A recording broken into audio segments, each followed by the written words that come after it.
మన యొక్క క్రైస్తవ జీవితంలో సిలువకు ఒక ప్రత్యేకమైన గుర్తు లేదంటే గుర్తింపు కలిగి ఉన్నది. సిలువ ఎవరికి పడితే వారికి, లేకపోతే నచ్చిన ప్రతి ఒక్కడు దాన్ని స్వీకరించలేడు. కానీ సిలువ ఒక ప్రత్యేకమైన చిహ్నముగా, సిలువ ఒక ప్రత్యేకమైన గుర్తుగా, సిలువ ఒక ప్రత్యేకమైన వర్గానికి సూచనగా కనబడతా ఉన్నది. సిలువను చూచినప్పుడు మనము తప్పున చెప్పగలం, ఇతను క్రైస్తవుడని. నా మాటలు అర్థమవుతున్నాయండి? సిలువను మనం చూచేటప్పుడు, లేకపోతే ఇతరులు ఎవరైనా సరే సిలువను పట్టుకుని ఉండేటప్పుడు మనం ఖచ్చితంగా అర్థం చేసుకోగలం, ఇతడు క్రైస్తవుడు, ఇతడు క్రీస్తును అంగీకరించిన వాడు, లేకపోతే ఇతడు క్రీస్తు వర్గానికి సంబంధించిన వాడు అని. మీలో ఎంతమంది క్రీస్తు సిలువను ప్రతిదినము చూస్తూ ఉన్నారు?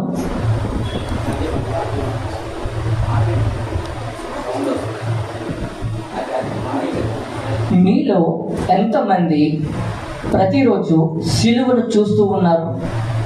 నేను ప్రశ్న వేస్తా, జవాబును మీ దగ్గర నుండి ఆశిస్తున్నాను. ప్రతిరోజు చూస్తున్నాను? చూస్తే ఒకసారి చెయ్యెత్తుతారా? నేను ప్రతిరోజు సిలువను చూస్తున్నానని. చూడట్లేదా ఎవరును? ఏమండి, ప్రతిరోజు కూడా మన ఇంట్లో ఎక్కడో ఒక చోట సిలువ కనబడుతూనే ఉంటుంది. లేకపోతే మన ఇండ్లు వదిలి మన పని ప్రాంతములకు కానీ, లేకపోతే మరో చోట ప్రాంతములకు ప్రయాణాలలో మనము తరచుగా సిలువను ఎక్కడ పడితే అక్కడ మనం చూస్తూ ఉంటాం. మన తోటి ప్రయాణికులలో కొంతమంది మెడలో సిలువ వేసుకున్న వారు ఉన్నారు, కొంతమంది చేతికి స్టైల్గా పెట్టుకున్న వాళ్ళు ఉన్నారు, టాటూలు కూడా వేయించుకున్న వారు కూడా లేకపోలేదు. ఎందుకు ఈ సిలువ ఇంత విరివిగా మనకి కనబడుతూ ఉన్నది? ఈ సిలువను మీరు చూస్తున్న ప్రతిసారి మీరేం అనుకుంటున్నారు? మీరేం నేర్చుకుంటున్నారు? మీరు ఏదైనా గమనిస్తున్నారా సిలువను చూస్తూ ఉన్నప్పుడు? లేకపోతే అది కేవలం సిలువే కాబట్టి, అది ఒక గుర్తే కాబట్టి ఏమండి దాన్ని చాలా తేలికగా తీసుకుంటున్నారా? ఈ ఉదయకాల సమయంలో సిలువను చూచేటప్పుడు ఇక నుండి 3 విషయాలు మనకి జ్ఞాపకం రావాలి. ఎన్ని విషయాలు? 3 విషయాలు. ప్రియులారా, మరలా గమనించండి. ఇక నుండి మనము సిలువను చూచిన ప్రతిసారి ఈ 3 విషయాలు మనకి జ్ఞాపకం రావాలి. ఇప్పటి వరకు ఈ 3 విషయాలు కనుక మీకు జ్ఞాపకం ఉంటే దేవునికి మహిమ కలుగును గాక. ఒకవేళ కనుక మనకి ఆ విషయాలు తెలియకపోతే ఖచ్చితంగా దేవుని యొక్క సన్నిధిలో ఈ సంగతులను మనము విని నేర్చుకుని వెళ్ళవలసిన వారమై ఉన్నాం. మరి రాత్రికాల సమయం మందు మరి ఒక దైవజనుడు, హైదరాబాద్ లో ఉన్న ఒక గొప్ప దైవజనుడు, మరి ఆ దైవజనుడితో నేను మరి సంభాషణ మాట్లాడుతూ ఉండగా, మరి బైబిల్లో మనం తరచుగా చదువుతూ ఉన్నప్పటికీ కొన్ని విషయాలు అప్పుడప్పుడే బయలుపరచబడుతున్నట్లుగా అనిపిస్తాయి, అప్పుడప్పుడే కొత్తగా ఉన్నట్లుగా అనిపిస్తాయి. అయితే ఆ దైవ సేవకుడు నేను మాట్లాడుకుంటుండగా మరి ఆ సేవకుడు చెప్పిన విషయం ఏంటంటే, మనలో చాలా మంది క్రైస్తవులు ఏం పట్టుకొని వస్తున్నారట? దెయ్యాన్ని పట్టుకొని వస్తున్నారు, మరలా పట్టుకొని వెళ్తున్నారు. వచ్చిన వారు ఏం చేయాలి? దాన్ని వదిలించుకొని వెళ్ళాలి. కానీ మనోళ్ళు ఏం చేస్తున్నారట? తిరిగి కూడా పట్టుకొని వెళ్తున్నారు. ఎందుకయ్యా ఈ మాట అన్నారని అంటే అప్పుడు ఆయన చెప్పారనమాట, 18 సంవత్సరాల నుండి రక్తస్రావం కలిగిన స్త్రీ తరచుగా ఎక్కడికి వెళ్తుంది? మందిరానికి వెళ్తుంది, దేవాలయానికి వెళ్తుంది. కానీ ఆ బలహీనపరచు దెయ్యము లేకపోతే ఇవేమి కూడా వదలుగొట్టుకోవడానికి ఎప్పుడు ఇష్టపడలేదు, కూడా మళ్ళా ఇంటికి పట్టుకొని వస్తూ ఉంది. ఎన్ని సంవత్సరాల నుండి? 18 సంవత్సరాల నుండి. ఇంకా చాలా ఉన్నాయి, 12 సంవత్సరాలు కలిగిన వారు, 18 సంవత్సరాలు కలిగిన వారు. ఇట్లా మనం ఉన్నామేమో, ఇలా మనం ఉన్నామేమో. వచ్చేటప్పుడు వస్తున్నాం కానీ కూడా మళ్ళా పట్టుకొని వెళ్తున్నామేమో. నేను అందుకని అంటున్నా, సిలువను చూచేటప్పుడు మనము ఒక ఉద్దేశంతో వస్తున్నాం, కానీ తిరిగి ఆ ఉద్దేశాలు ఏవైతే విడిచిపెట్టుకోవాల్సినవి ఉన్నాయో అవి విడిచిపెట్టుకొని, ఏవైతే నింపుకోవాల్సినవి ఉన్నాయో అవి నింపుకొని మనం వెళ్ళాలి. కానీ ఎట్లాగైతే వచ్చామో అట్లాగా మళ్ళా మనము వెనక్కి వెళ్ళకూడదు. హల్లెలూయా. ప్రియులారా, మరి ఉదయకాల సమయమునందు మరి దేవుని యొక్క లేఖన భాగముల నుండి మరి చాలా క్షుణ్ణముగా ఏమండి మనకున్న సమయంలో మరి చాలా క్లుప్తంగా కొన్ని విషయములను మనము ధ్యానించుకుందాం. ఈరోజు మనము తెలుసుకుంటున్న విషయం ఏమిటంటే, సిలువను చూస్తే మనకు జ్ఞాపకం ఉండవలసిన 3 విషయాలు. ఎన్ని విషయాలు? 3 విషయాలు గుర్తు పెట్టుకోవడం పెద్ద కష్టమేమీ కాదు. 3 పూట అన్నం తింటాం కాబట్టి పూటకొక మాట కింద ఈ 3 మాటల్ని నెమరు వేసుకుంటే సరిపోద్ది. ఇక గుర్తు రావడం అంటే ఇంటి ద్వారబంధం మీద లేకపోతే లెగిసిన వెంటనే మనకి సిలువ కనబడినట్టుగా పెడితే ఈ 3 విషయాలు నెమరు వేసుకోవడానికి చాలా అవకాశం ఉంటుంది. ప్రియులారా గమనించండి, ఈ 3 విషయములు ఏమిటంటే, సిలువను మనము చూసిన మొట్టమొదటిగా సిలువను చూసిన ప్రతిసారి మనము నేర్చుకోవాలి అన్న తపన మనలో ఉండాలి. ఏం చేయాలి? నేర్చుకోవాలి. మత్తయి సువార్త 11వ అధ్యాయము 29వ వచనాన్ని ఒకసారి మనం గమనిద్దాం. మత్తయి సువార్త, నేను సాత్వికుడను, దీన మనసు కలిగిన వాడును గనుక మీ మీద నా కాడి ఎత్తుకొని నా యొద్ద నేర్చుకునుడి, అప్పుడు మీ ప్రాణములకు విశ్రాంతి దొరుకును. అనగా నా కాడి సులువుగాను నా భారము తేలికగాను ఉన్నవి. ప్రియులారా చాలా జాగ్రత్తగా గమనించండి. లేఖన భాగము సెలవిస్తూ ఉన్నది, మనము ఆయన యొద్ద కూర్చుండి నేర్చుకోవాలి. ఏం చేయాలి? నేర్చుకోవాలి. నేను మీకు ఉదయకాల సమయం నందు మరి ఒక ప్రశ్న వేస్తున్నాను. మీలో ఎంతమంది మరి సిలువ యొద్ద నేర్చుకుంటున్నారు? సిలువ దగ్గర కూర్చుండి నేర్చుకుంటా ఉన్నారు? ప్రభువు పాదముల దగ్గర కూర్చుండి నేర్చుకుంటా ఉన్నారు? నిజంగా మనం నేర్చుకుంటున్నామంటారా? ఒక్కసారి జ్ఞాపకం తెచ్చుకోండి. సిలువను మనము చూస్తున్నాం, అది మనకు ఒక గుర్తుగా కనబడుతుంది. సిలువను మనం చూస్తూ ఉన్నాం, యేసు ప్రభు వారు సిలువెక్కిన సందర్భం మనకు గుర్తుకొస్తుంది. కానీ ఈసారి మనం సిలువను చూచేటప్పుడు యేసు ప్రభు దగ్గర మనము నేర్చుకోవలసిన విషయాలు ఉన్నాయని జ్ఞాపకం ఉంచుకోండి. ఏమున్నాయి? యేసు ప్రభువు దగ్గర, యేసు ప్రభువు పాదాల దగ్గర మనము నేర్చుకోవలసిన విషయాలు ఉన్నాయి. నా దగ్గర నేర్చుకోండి. ఎవరి దగ్గర నేర్చుకోమన్నాడు? అధికారుల దగ్గర కాదు, పంచాయతీలో ఉండే పెద్ద మనుషుల దగ్గర కాదు, దేవుని యొక్క సంఘములో ప్రభువు పాదముల దగ్గర దేవుని గురించిన మాటలు మనము నేర్చుకోవాలి. కానీ మనము నేర్చుకోకుండానే వస్తున్నా, వెళ్ళిపోతున్నాం. అవసరమైతే మెడలో ఒక సిలువ, చేతికి ఒక సిలువ, అది కూడా చెరిగిపోకుండా ఉండాలని అంటే పచ్చబొట్టు లాంటి సిలువలు ఎన్నో ఉన్నాయి. ఇన్ని సిలువలు వేసుకుని ఉన్నా నువ్వు నేర్చుకోకపోతే ఎవరికి ఉపయోగం? ప్రభు చెప్పిన మాటలు వినకపోతే ఎవరికి ఉపయోగం? మీరు నేర్చుకుంటే మీకు ఉపయోగం, కానీ నాకు ఉపయోగము కాదు. ప్రియులారా, లేఖన భాగములు ఒకటి మనకి సెలవిస్తుంది అని అంటే, పరిశుద్ధ గ్రంథము మనకి ఒకటి నేర్పుతుంది అని అంటే, మనము ఆయన యొద్ద నేర్చుకోవడానికి ఇష్టపడాలి. ఆయన యొద్ద నేర్చుకోవడానికి మనము కష్టపడాలి.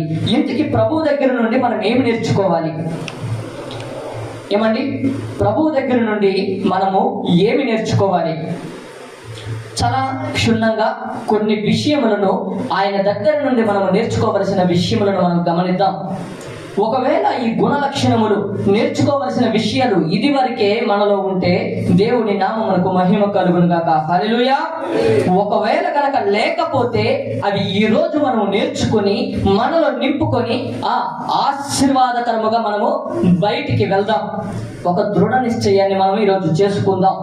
క్రీస్తులో ఉన్న గొప్ప స్వభావము, యేసు ప్రభు దగ్గర మనము నేర్చుకోవలసిన విషయం ఏదైనా ఉంది అని అంటే అది వినయం. ఏమిటది? వినయం.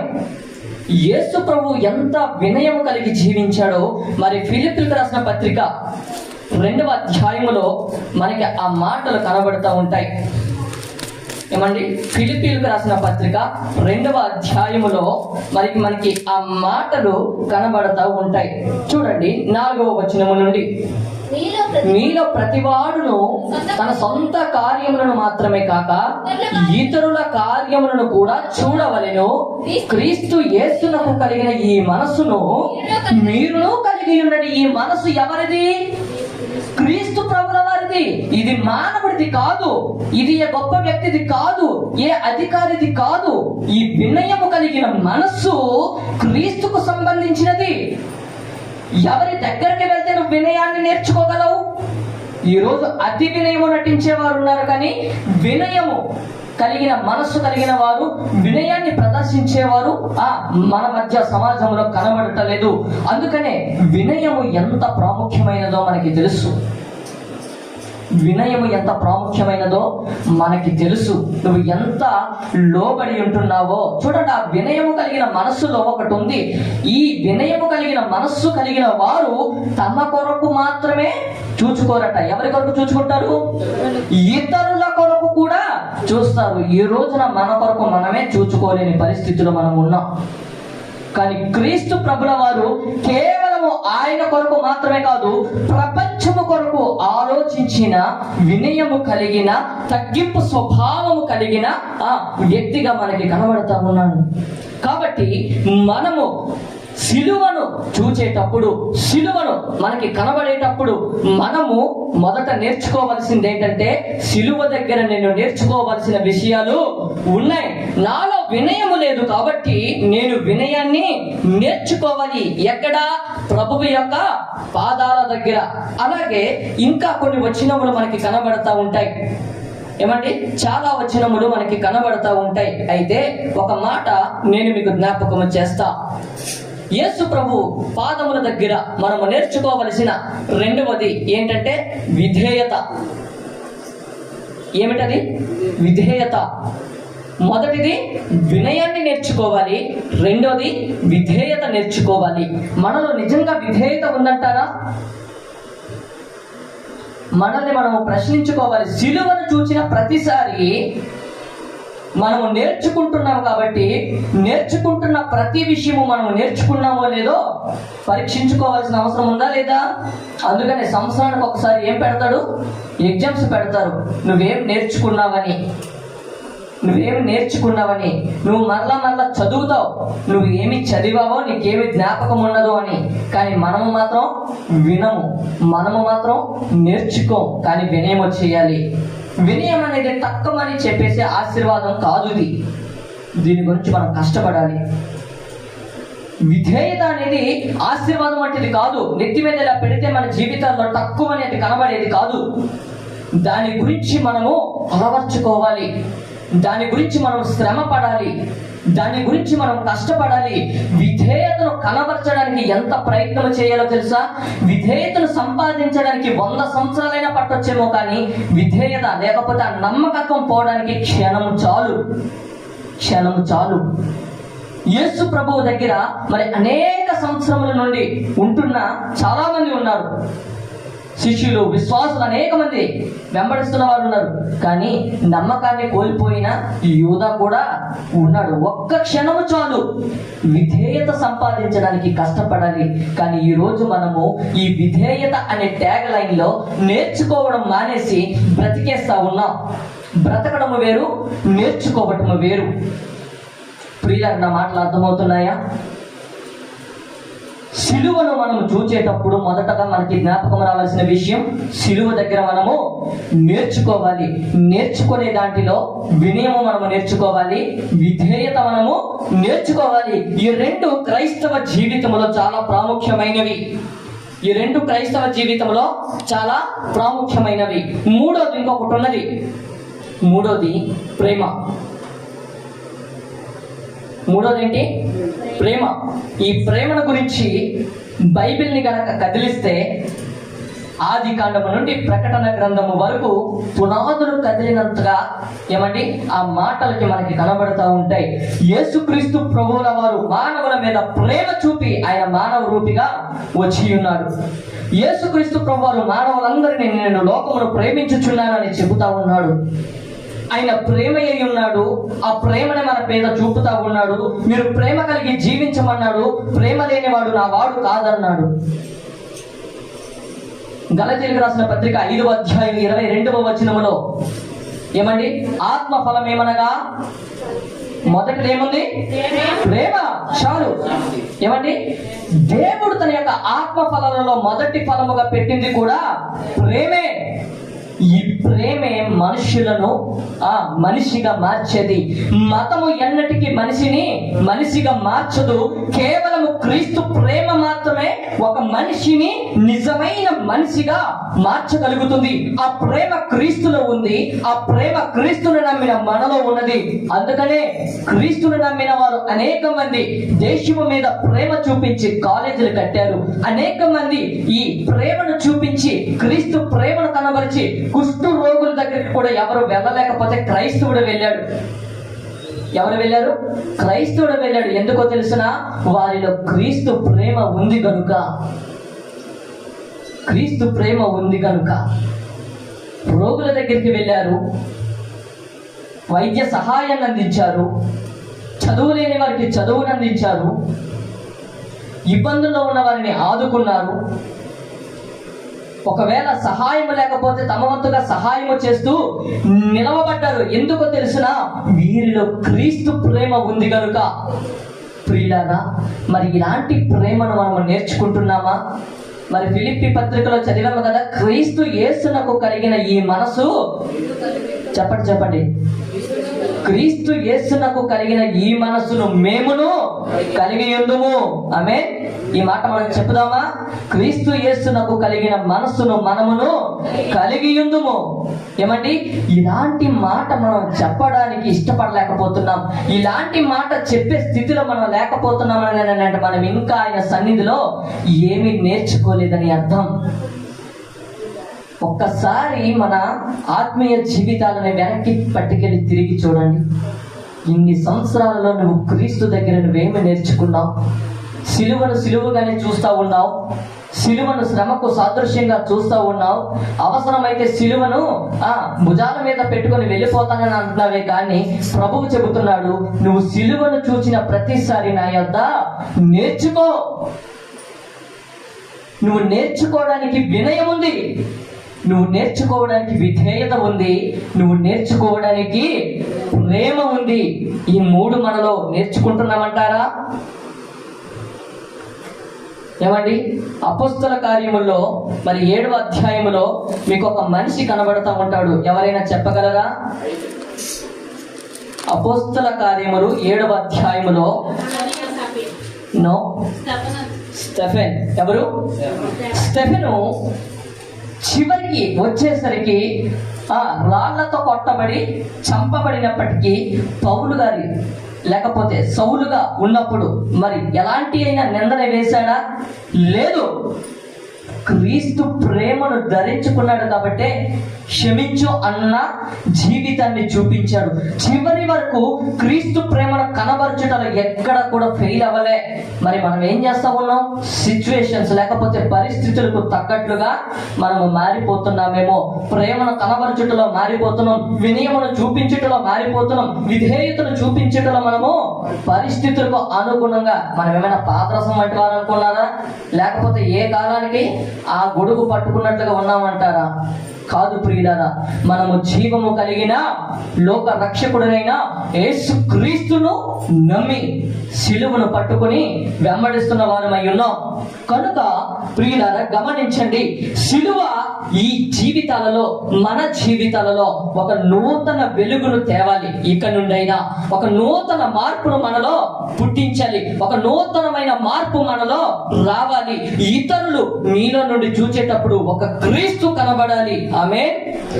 అలాంటి వినయము, అలాంటి విధేయత, అలాంటి ప్రేమ మనలో నుండి చూపించే వారముగా మనము తయారవ్వాలి. ఇది నేర్చుకుంటేనే కానీ సిద్ధపడలేం. ఇది నేర్చుకోవాలని అంటే నువ్వు ప్రభువు పాదాల యొద్దకు రావాలి. అసలు లెగిసిన తర్వాత ప్రభు పాదాల దగ్గరికి వస్తేనేగా, అసలు నేర్చుకోవాలనే ఆలోచన మనకు ఉంటేనేగా. నేర్చుకోకపోతే వినయం ఎట్లా వస్తుంది? నేర్చుకోకపోతే విధేయత ఎలా చూపించగలుగుతావు? నేర్చుకునే అసలు ఆలోచన లేకపోతే నీలో ప్రేమ ఏ విధంగా పుడుతుంది? ఒక్కసారి మన ఆత్మీయ జీవితాలను పరిశీలన చేయండి. సిలువను మనం చూసేటప్పుడు మనకి జ్ఞాపకం ఉండాల్సిన మొదటి విషయం ఏమిటి? నేర్చుకోవాలి. చెబుతారా? ఏం చేయాలి? ఒక్కసారి ప్రభు సన్నిధిలో మనం చెబుతామా? ప్రభువా, చెబుతారా నాతో? ప్రభువా, నీ సిలువను చూచేటప్పుడు ఇక నుండి మేము నేర్చుకునే వారముగా ఉండాలని ఆశపడుతున్నాము. నిజంగా ఆశపడుతున్నారా? నిజంగా ఆశపడుతున్నారా? అట్లా ఆశపడిన వారైతే ఒకసారి 2 చేతుల పైకెత్తి దేవుణ్ణి మహిమపరుద్దామా? హల్లెలూయా, హల్లెలూయా. మంచిది ప్రియులారా. మరి ఇందాక కీర్తనల భాగంలో 119వ కీర్తనలో చదువుతూ ఉన్నప్పుడు మరి ఒక మాట చాలా స్పీడ్గా చదువుకుంటూ వెళ్ళిపోయారు. మరి ఆ మాటను ఒకసారి జ్ఞాపకం చేస్తా. ఎందుకనో మరొకసారి మీకు ఆ మాటను జ్ఞాపకం చేయాలని అనిపిస్తుంది. కీర్తన గ్రంథము 119వ కీర్తన 163. ఒకసారి ఈ మాట కూడా అందరము చదువుదామా గట్టిగా? ఏమండి? అర్థమైందా మాట? మాట అర్థం కాకపోతే ఒకసారి అందరం కలిసి చదువుదాం. ఏది అసహ్యం? అబద్ధము నాకు. ఇదేంటో నాకు అనే మాట ఎగరగొట్టేస్తున్నాం గాలికి. అబద్ధము నాకు, నాకొద్దు, మీకైతే ఓకే. అంటే అబద్ధాన్ని మనం ఈరోజు ఏం చేస్తా ఉన్నాం? ప్రేమిస్తూ ఉన్నాం. అబద్ధాన్ని జేబులో పెట్టుకుని తిరుగుతూ ఉన్నాం. ఆ మాట చదివేటప్పుడైనా సరే కనీసం మనం నేర్చుకోవాలన్న ఆలోచన వచ్చిందా ఎవరికైనా? చదువుకుంటూ వెళ్ళిపోతా ఉన్నాం. ప్రభువా, అబద్ధము నాకు అసహ్యము అని చెబుతూ ఏమండి? చదవండి. అది నాకు హేయము. హేయం అంటే టోటల్ గా అంటరానిది. అసలు దాన్ని నేను ముట్టుకోను. అదంటే నాకు చూస్తే విరక్తి. నాకు అది చూస్తే విరక్తి. దానికి నాకు అసలు పడదు. కానీ ఈరోజు అబద్ధాన్ని హక్ చేసుకుంటున్నారండి, కౌగిలించుకుంటున్నారు. అయితే ఈ మాట చదవడానికైనా సిగ్గుండాలి, లేకపోతే విన్న క్రీస్తు పాదముల దగ్గరికి వచ్చి నేర్చుకోవడానికైనా బుద్ధి ఉండాలి. రెండిట్లో ఏదో ఒకటి కావాలి. మరి మీకే పరిశుద్ధాత్మ దేవుడు ఆ అవకాశాన్ని విడిచిపెడుతున్నాడు. అయితే సిగ్గు తెచ్చుకుంటున్నామా, లేకపోతే క్రీస్తు పాదముల యొద్ద కూర్చుండి నేర్చుకుంటున్నామా? అబద్ధము నాకు అసహ్యము అని పలకడం చాలా ఈజీయే, కానీ అది మన జీవితాలలో చూపించడం కష్టమా? ఒక్కసారి చెప్పండి, ఇది కష్టమా ఈజీయా? అసలు అబద్ధం అనే మాట కానీ అబద్ధం ఆడకుండా మనిషి జీవితం అసలు ప్రారంభమే అవ్వదు. అందుట్లో ఈ బుల్లి దెయ్యాలు ఉన్నాయే, ఈ పిశాచులు మరీ దారుణం. ఎందుకంటే ఫోన్ చేసిన తర్వాత ఉండేది ఒక దగ్గర, చెప్పేది ఒక దగ్గర. ఉండేది ఒక దగ్గర, చెప్పేది ఒక దగ్గర. ఆ పక్కనే ఉన్నా సరే పక్కన లేడు. ఎందుకు? కలిస్తే ఏ తలపోటు వస్తుందన్న బాధ. ప్రియులారా, గమనించండి. నేను అంటాను కదా, మనము అనగా మానవులు ఏదైతే చాలా చిన్న విషయం అని అనుకుంటున్నారో ప్రభువు దాన్ని భూతత్వంలో పెట్టి చూస్తూ ఉన్నాడు.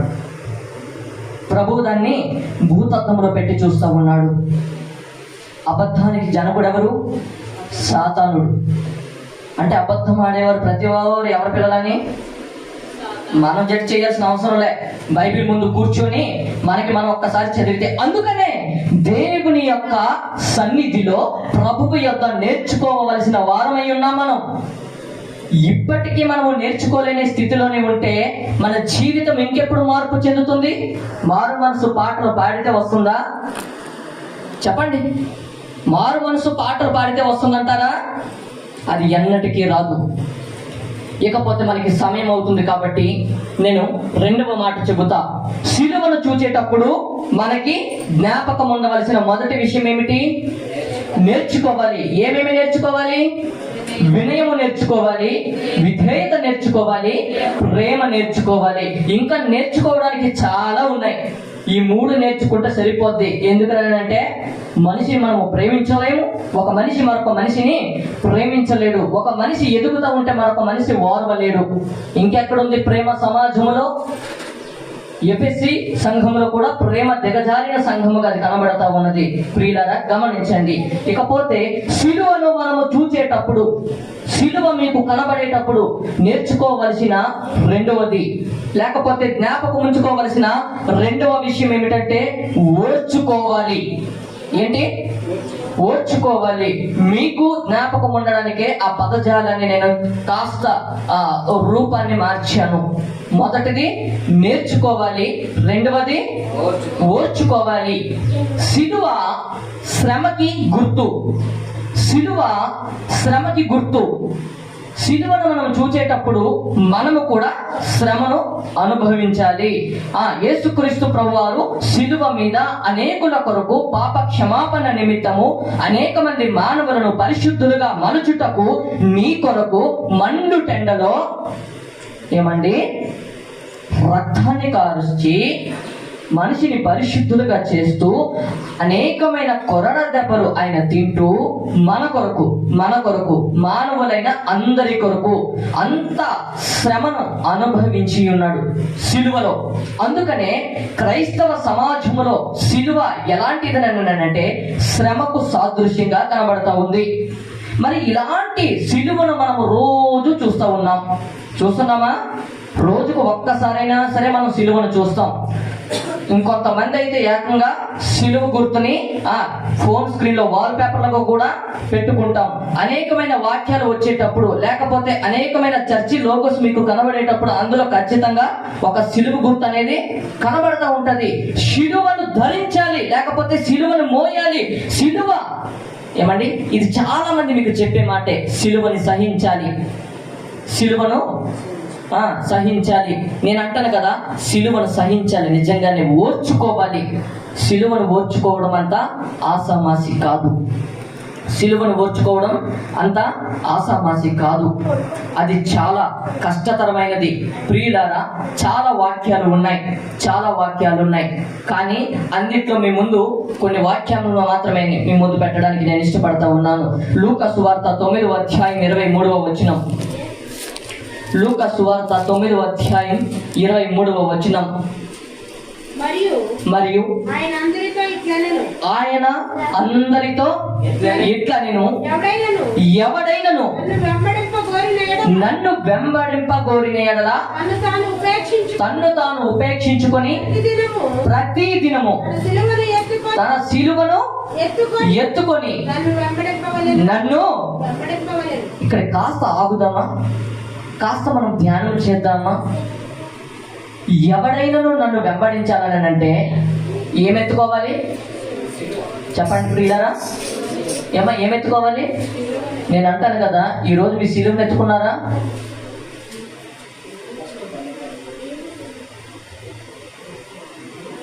మనమందరం కూడా ఉపేక్షించబడిన వారమే. మనమందరం కూడా ప్రత్యేకపరచబడిన వారమే.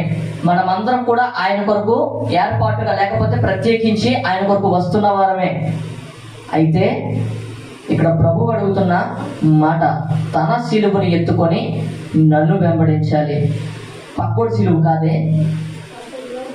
ఎవరి సిలువ కాదు? పక్కోడి సిలువ వద్దు. మీ సిలువ మీరు మొయ్యండి, అదే చాలు. పక్కోడి సిలువ మొయ్యేంత బరువు బాధ్యతలు ఇంకా ప్రభు మీ భుజాల మీద పెట్టలే.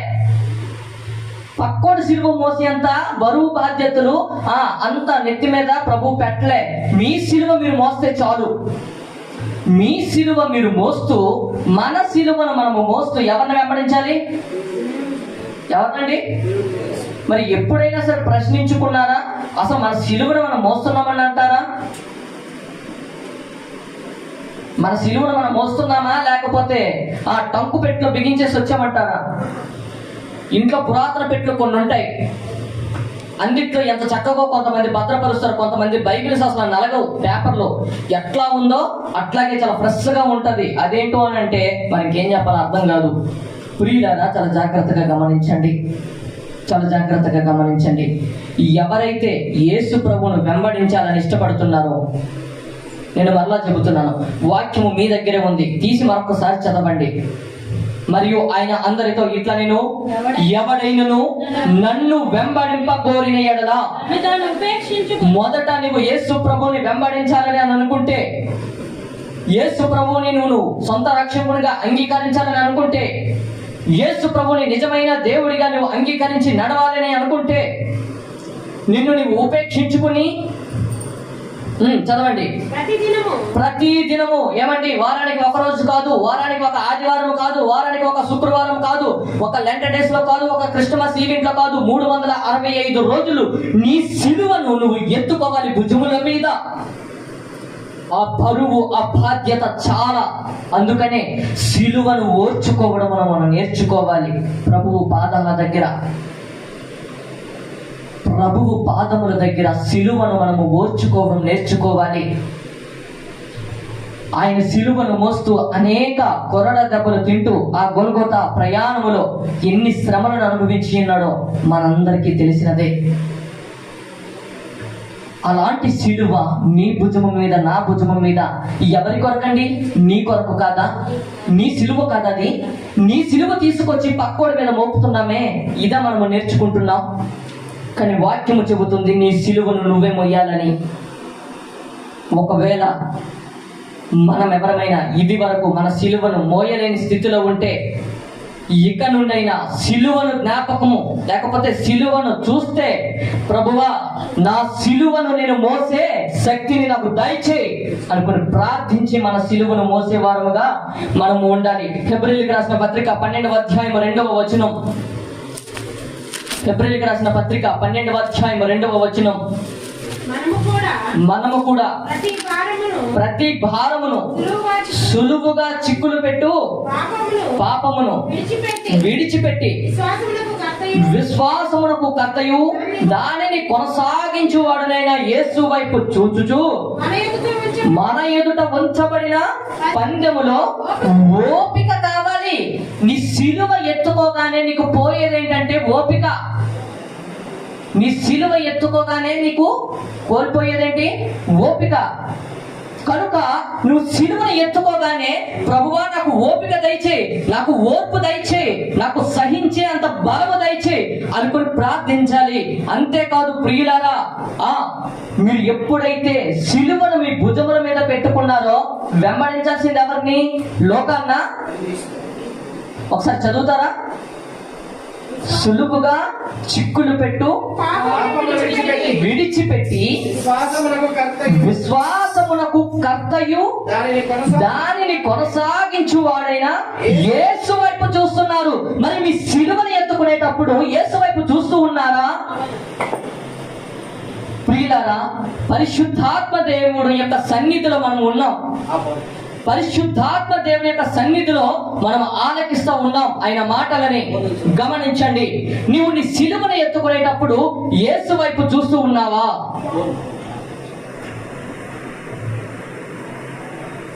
నీవు నీ సిలువను ఎత్తుకొని యేసు వైపు చూస్తూ ఉన్నావా? ఎవరి వైపు చూస్తూ నీ సిలువను ఎత్తుకుంటున్నావు? ఈరోజు భార్య వైపు చూసి సిలువను ఎత్తుకునే వాళ్ళు ఉన్నారు. సేవకులను చూచి భుజముల మీద సిలువను ఎత్తుకునేవారు ఉన్నారు. సంఘాలను చూచి సిలువను ఎత్తుకునే వారు ఉన్నారు. ఈ లెంట్ డేస్ లో ప్రత్యేకంగా చెప్పాల్సిన అవసరమే లేదు. ఏమండి, ఈ లెంట్ డేస్ లో ప్రత్యేకంగా చెప్పాల్సిన అవసరమే లేదు. కానీ ప్రభువు చెబుతున్నాడు, నీ సిలువ నువ్వెత్తుకో, పక్కోడు గురించి ఎత్తుకోకు. నీ సిలువ నీ భుజముల మీద ఎత్తుకున్న తర్వాత ఎవరిని వెంబడించాలి? ఎవరి వైపు చూడాలి? లోకము వైపు కాదు ప్రియులారా, లోకము వైపు కాదు. లోకము వైపు చూచి కనుక నువ్వు సిలువను ఎత్తుకుంటే అది ఏ మాత్రము ఉపయోగకరమైంది కాదు. అందుకనే సిలువ దగ్గర నుండి మనము ఓర్చుకోవాలి. ఎందుకనంటే అది శ్రమలను కలిగిస్తూ ఉంటది. అనేకమైన పాపములు మన ఎదుట ఉంచబడి ఉన్నాయి, వాటన్నిటిని విడిపించుకోవాలి. దానికి కేవలము మన ఆత్మీయ బలము, శారీరక బలము, ఈ రెండు కలిస్తేనే తప్ప వాటిని మనము జయించుకోలేం. కనుక మనము మన సిలువను ఎత్తుకొని యేసు వైపు చూస్తూ మన ఎదుట ఉంచబడిన పందెములో ఓపికతో పరిగెత్తాలి. Running race. ప్రియులారా గమనించండి, నేను రెండవ మాట మాత్రమే నేను మీకు చెప్పి ఉన్నాను. మొదటిది, సిలువను మనం చూసిన ప్రతిసారి నేర్చుకోవాలి. సిలువను మనం చూసిన ప్రతిసారి ఓర్చుకోవాలి. ఎందుకో తెలుసా? నువ్వు కొన్నిసార్లు పరుగు పందెంలో ఓడిపోతావేమో, కొన్నిసార్లు పరిగెత్తేటప్పుడు పడిపోతావేమో. నువ్వు పడిపోయావన్న ఆలోచన మరిచిపో, మరలా తిరిగి లేవు, మరలా పరిగెత్తు. పందెములో గెలుపు పొందే వరకు నువ్వు పరిగెడుతూనే ఉండు. అందుకనే క్రైస్తవ సమాజానికి, క్రైస్తవులమైన మనందరికీ సిలువను జ్ఞాపకం ఉంచుకోగానే, సిలువ మనకి కనబడగానే జ్ఞాపకం ఉంచుకోవాల్సింది, మా సిలువను నేను ఎత్తుకున్నాను, ఓపికతో యేసు వైపు చూస్తూ, ఈ లోకము వైపు కాదు, యేసు వైపు చూస్తూ నేను పరిగెడుతున్నాను. శ్రమలు వచ్చినా, శోధనలు వచ్చినా, పాపములు అడ్డు వచ్చినా, ఎన్ని వచ్చినా ఓపికతో ప్రభువు నా కొరకు ఉంచబడిన ఈ రేస్ ఫినిష్ చేసి మహిమ కిరీటము, జీవ కిరీటము, అద్భుతమైన ఆశీర్వాదములు పొందుకునే వరకు నేను పరిగెడతాననే ఓపికతో మనం ఉండాలి. ఈ ఓపిక లేకపోతే మనం ఎలా విజయాన్ని సాధించగలం? ప్రియులారా, గమనిస్తున్నారా? ఇకపోతే మీకు మూడవ విషయం చెప్పి నా మాటను ముగిస్తాను, సమయం అవుతుంది కాబట్టి. సిలువను మీరు ఎప్పుడైనా చూస్తే మొదటి విషయం ఏం చెప్పాను? నేర్చుకోవాలి. ఏమేమి నేర్చుకోవాలి? వినయము, విధేయత, ప్రేమ. రెండవది, సిలువను మనం చూసేటప్పుడు మనకి ఏం జ్ఞాపకం రావాలి? ఓర్చుకోవాలి. ఏమి ఓర్చుకోవాలని అంటే, నా సిలువను నేను మోస్తున్నాను, బరువు బాధ్యతను నేను మోస్తున్నాను, యేసు వైపు చూస్తూ నడుస్తున్నాను, పరిగెడుతున్నాను, పడిపోతుంటే మరలా నేను లెగిసి ఓపికతో పరిగెట్టాలి. కాబట్టి ఈ రేసులో గెలవడానికి నాకు ఓపిక దయచేయి, నాకు కొంచెం ఓపిక దయచేయి, నేను ఓర్చుకునే శక్తిని నాకు ఇవ్వు, నేను సహించలేనేమో, కొంచెం భారముగా ఉందేమో, కొంచెం నాకు తేలిక చేయి, ఈ బాధ్యతను కాస్త నాకు తేలిక చేయి అని ఓర్చుకునే శక్తిని నాకు దయచేయి అనుకుని ప్రభువుని ప్రార్థించే వారముగా మనము ఉండాలి. సిలువను చూడగానే మనకి జ్ఞాపకం రావాల్సిన మాట, మన సిలువను మనం ఎత్తుకొని యేసు వైపు చూస్తూ ఓపికతో పరిగెత్తాలి. మూడవది, మనము సిలువను చూచిన వెంటనే సిలువ మనకి కనబడితే జ్ఞాపకం ఉండవలసిన మూడవ విషయం, మార్చుకోవాలి. ఏం చేయాలి? మార్చుకోవాలి. ఏమి మార్చుకోవాలయ్యా అని అంటే, పాపపు జీవితము ఇంకా ఉంటే పరిశుద్ధత జీవితంలోనికి వెళ్ళడానికి మన హృదయము మార్చుకోవాలి. ఒకవేళ పాత స్వభావం కలిగిన మనుష్యుడే ఉంటే నవీన స్వభావము మనుష్యుడిని ధరించుకునే వరకు మన జీవితాన్ని మార్చుకోవాలి. క్రీస్తు కొరకు ఇప్పటి వరకు వెంబడించకపోతే ఇక నుండైనా క్రీస్తును వెంబడించడానికి మనము మార్పు చెందాలి, మనము మార్చుకోవడానికి ప్రయత్నం చేయాలి. మన యొక్క జీవిత విధానము మార్చుకోవాలి, మన యొక్క మాట తీరు మార్చుకోవాలి, క్రీస్తును ధరించుకోవడము మనం మార్చుకోవాలి. మరీ ముఖ్యముగా రూపాంతర అనుభవంలోనికి వెళ్ళేటట్లుగా మనము మార్పును తెచ్చుకోవాలి. హల్లెలూయా. ప్రియులారా, సిలువను చూస్తూ చాలా హేళన చేసే ప్రజల మధ్య సిలువను చూస్తూ నేర్చుకునే మనకి ప్రభువు చాలా విషయాలు చెప్పి ఉన్నాడు కదా. మరి నీ జీవితంలో సిలువను నువ్వు ఎలా చూస్తున్నావు? సిలువను నువ్వు ఎలా చూస్తున్నావు? సిలువను కేవలం సిలువగానే చూస్తున్నావా? సిలువను చూసి నేర్చుకునే ఉద్దేశం ఇక్కడ నుండైనా మనకి కలగాలి. సిలువను చూస్తూ ఇక నుండైనా సరే ఓర్చుకునే శక్తి కావాలని ఆయన ఎదుట మోకరిల్లి మనము అడగాలి. సిలువను చూడగానే మనము మార్పు చెందామా అనే ప్రశ్న మనలో రావాలి. నిజంగా నువ్వు మార్పు చెందావా అని అడిగితే నువ్వేం చెప్పగలవు? క్రీస్తు సన్నిధికి వచ్చి, క్రీస్తు సన్నిధిలో మోకరించి, ఆరాధించి, చప్పట్లు కొట్టి ఇంకా అదే బ్రతుకులో కనుక కొనసాగితే నువ్వు మార్పు చెందలేదు. నువ్వు మార్చుకోవలసిన స్థితులు ఉన్నాయి, నువ్వు మార్చుకోవలసిన గతులు ఉన్నాయి, నువ్వు మార్చుకోవలసిన పరిస్థితులు ఉన్నాయి, నువ్వు మార్చుకోవలసిన జీవన విధానం ఉన్నది. ఇందులో క్రైస్తవ జీవితంలోనికి సిలువను చూచిన ప్రతిసారి మనము మార్చుకోవలసిన విషయాలు చాలా ఉన్నాయండి ప్రియులారా. చాలా ఉన్నాయి. చాలా మంది దైవ భక్తులని ఉదాహరణగా మీ ముందుకు తీసుకొచ్చి చెప్పగలరు, కానీ మన మధ్య సమయం లేదు. కానీ ఒక విషయాన్ని మరలా నేను మీకు జ్ఞాపకం చేస్తున్నాను. ఇక నుండైనా సిలువను చూస్తే ఈ మాటలు జ్ఞాపకం ఉంటాయా? ఈ మాటలు జ్ఞాపకం తెచ్చుకోగలరా? ఇక నుండైనా సిలువను మనము చూస్తే ఈ మూడు మాటలు ఒకసారి మరలా నాకు చెబుతారా? సిలువ ఒకవేళ ఇక నుండి ఈ క్షణము నుండి మీకు కనబడిన ప్రతిసారి మీరు జ్ఞాపకం ఉంచుకోవలసిన, మనము జ్ఞాపకం ఉంచుకోవలసిన 3 విషయాలు చెబుతారా గంభీరంగా? మొదటిది ఏం జ్ఞాపకం ఉంచుకోవాలి? ఆయన ఎదుట నేర్చుకోవాలి. ఒకవేళ నేను ఇంకా నేర్చుకోవడానికి ఏమైనా తక్కువైపోతే ఇంకా నేను నేర్చుకోవడానికి, ఈరోజు నేర్చుకునేవారు చాలా తక్కువ మంది ఉన్నారు. మీకు ఒక విషయం చెప్పనా, నేను కూడా నేర్చుకునే స్థితిలోనే ఉంటాను ఎప్పుడు కూడా. నేను అనేక మంది దైవజనులు నాకు చెప్పేటప్పుడు నేను నేర్చుకోవడానికి ఇష్టపడతాను. నాకున్న జ్ఞానమును బట్టి కాదు, నాకున్న తెలివితేటలను బట్టి కాదు, నాకున్న చదువును బట్టి కాదు, నాకున్న జాబ్ను బట్టి కాదు.